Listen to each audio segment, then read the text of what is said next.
Is it possible, and I know in conventional psychology, and I'm not a psychologist, but in conventional, what I understand it to be, they talk about a subconscious. So I'm trying very hard on a daily basis. I listen to your tapes. I try to think the positive thoughts and focus on the feelings. There's always something that yanks me back. Is there something running in the background? For this reason, certainly you do have thoughts that are running in the background. We're not saying that that is not true.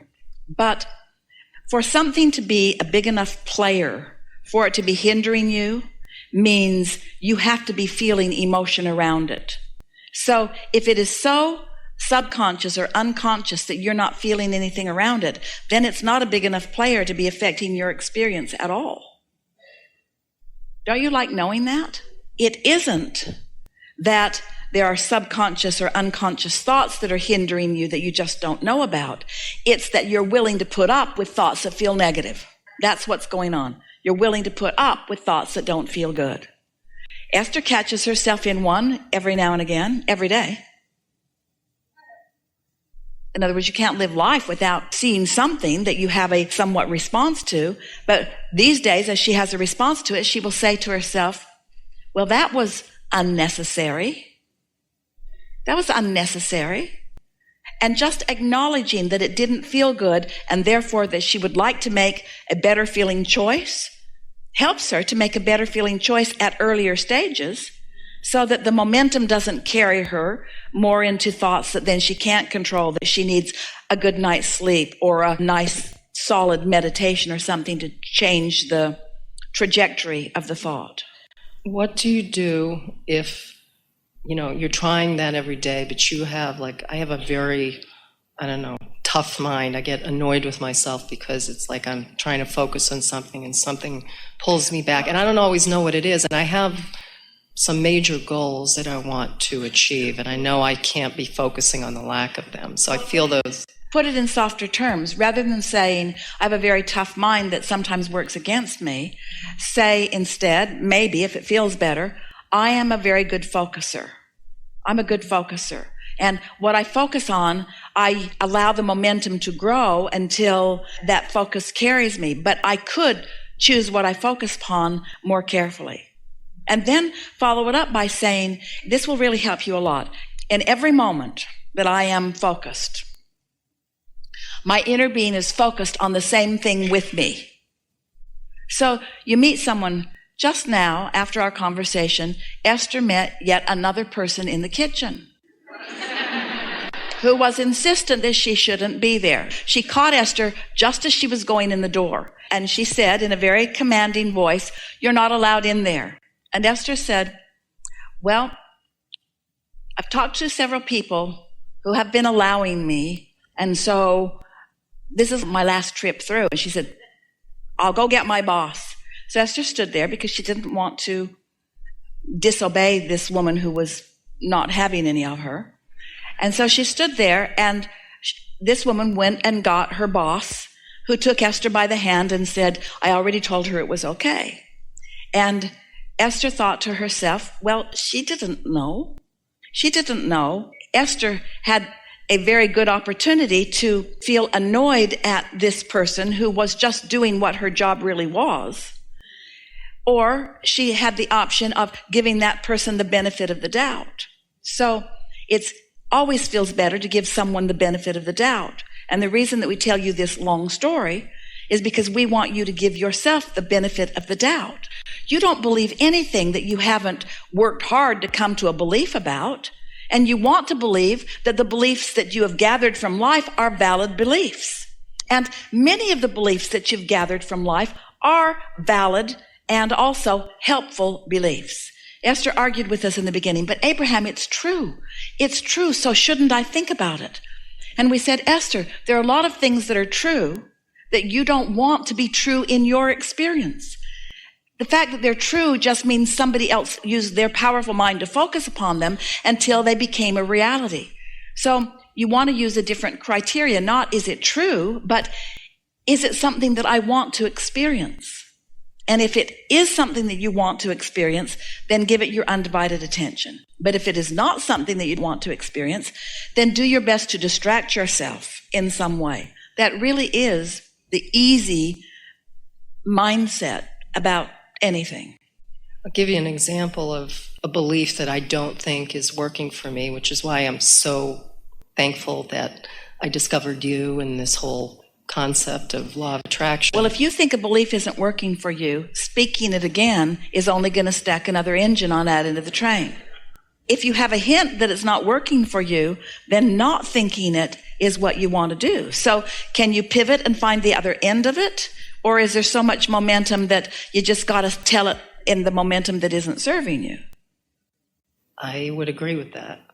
So going from, corporate America to working for myself and having the concept of deadlines and production and people beating you over the head to get things done by a certain date. And I was always very good at that, get everything done that I had. And that's very action oriented, to doing something that is based on my personal preferences and getting a different mindset. The belief I want to have is that my personal preferences are as urgent as someone else, helping organizations be profitable.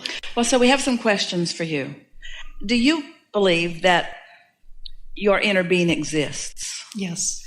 And do you believe that through life that you have gathered some clear desires? Yes. And do you believe that your inner being is a vibrational match to those desires?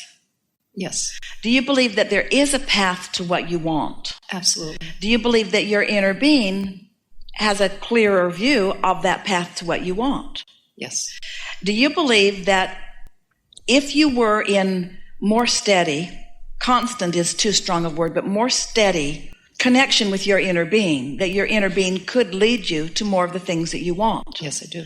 And do you believe that feeling good is the path to that connection that will lead you to more of the things that you want? Yes. Do you believe that you hold some beliefs that don't help you? Definitely. Do you believe that your inner being holds those same beliefs? No.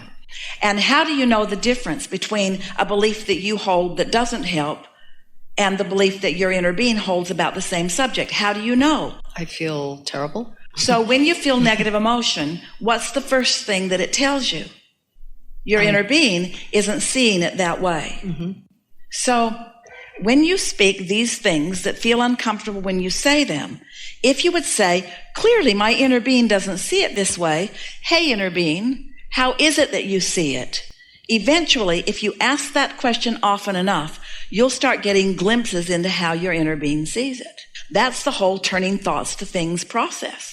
It's a lovely thing when self-doubt begins to fall by the wayside. Mm-hmm. It's a lovely thing when you just begin to love yourself without evidence of being loved. And when you're looking to other people, most other people need you to show them evidence before they will agree with you that you are wonderful.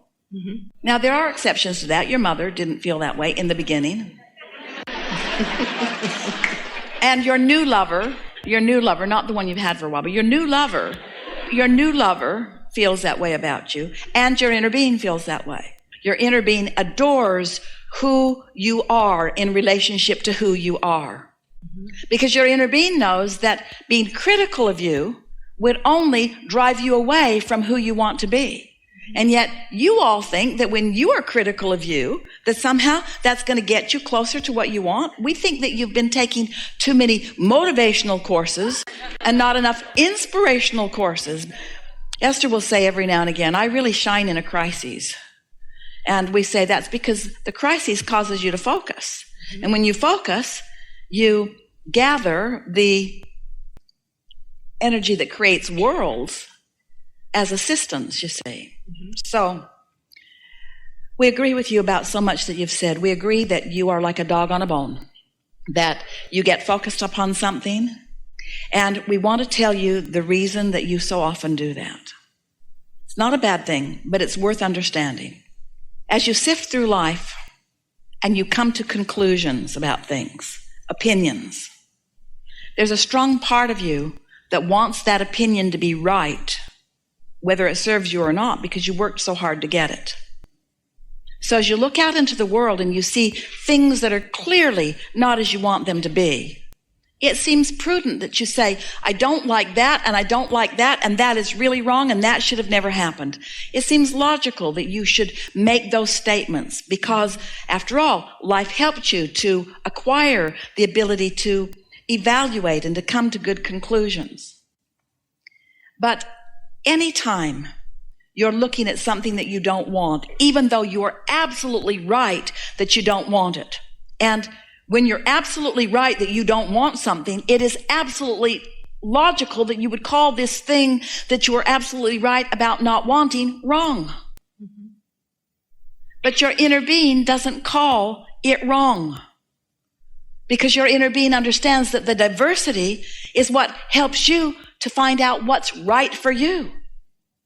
So when you can begin to feel that there isn't anything that your inner being is going to look at and say, that's wrong and it must be eradicated from this planet, because your inner being is wise enough to know that nothing that is focused upon ever goes away. Instead, your inner being just takes the bounce with you. When you know what you don't want, you know what you do want, and your inner being knows what you do want too, and gives undivided attention to what you do want. And every single time you feel negative emotion, you can be certain that you are looking not only in opposition to what you want, but in opposition to your inner being who is looking at what you want. And so we want to say some really soft, loving words. You can't get there from there. You can't get to where you want to be by digging in and efforting or working hard. You can't focus enough on what you do not want to ever find the path to what you do want. That focusing on what you don't want is just a very early in the subtle stages of the beginning of creation. In other words, step one is just step one, step one, step one, step one, step one. Step one is not step one. It's not step one that you drag around forevermore. It's a place that you go every now and again in order to clarify what you want. But step one is something that just happens. It's not something that you ever plan to focus upon. Step one helps you decide what's better for you. And your inner being believes you and focuses upon it from then on, and gathers all the other things that step one has caused you to set forth into your vortex. Your work, we're asking a lot, is to believe in your vibrationalness, to believe in the vibrational aspects of this universe, to believe that your inner being is a part of you who is offering a vibration about the thing that you're thinking about right now, and that your inner being is incorporating all of the goodness that you and others have flowed forward before, and that you can trust that the way you feel, that if it feels good, that it is in vibrational alignment with what is good, and if it feels bad, that you are depriving yourself of something that is good. And then, if we were standing in your physical shoes, and others say, what are you doing? We would say, just being the vibrational being that I am. And they'd say, what do you mean? Well, I'm just feeling my way through life. Well, how's that working out for you? Well, I feel good all the time. Well, how's that working out? Well, things are turning out for me because I'm a vibrational match to the things that I'm feeling good about. I can't feel good without being a vibrational match to what is good. And when I'm a vibrational match to what is good, I've plugged my toaster in and I'm getting really good toast. We would like to offer few words from now on. We would like to say, you are the creator of your own reality, and you can tell by the way you feel whether what you're in the process of creating is going to please you when it gets here. And there is nothing else for you to know. You are the creator of your own reality, and you can tell by the way you feel right now if what you are accomplishing right now is going to feel good to you when it manifests in full manifestation, and it will. You get what you think about whether you want it or not. You get what you think about whether you want it or not. You get what you think about whether you want it or not. You get what you think about whether you want it or not. And you can tell whether you're going to like it when it gets there by the way you feel when you're thinking about it right now.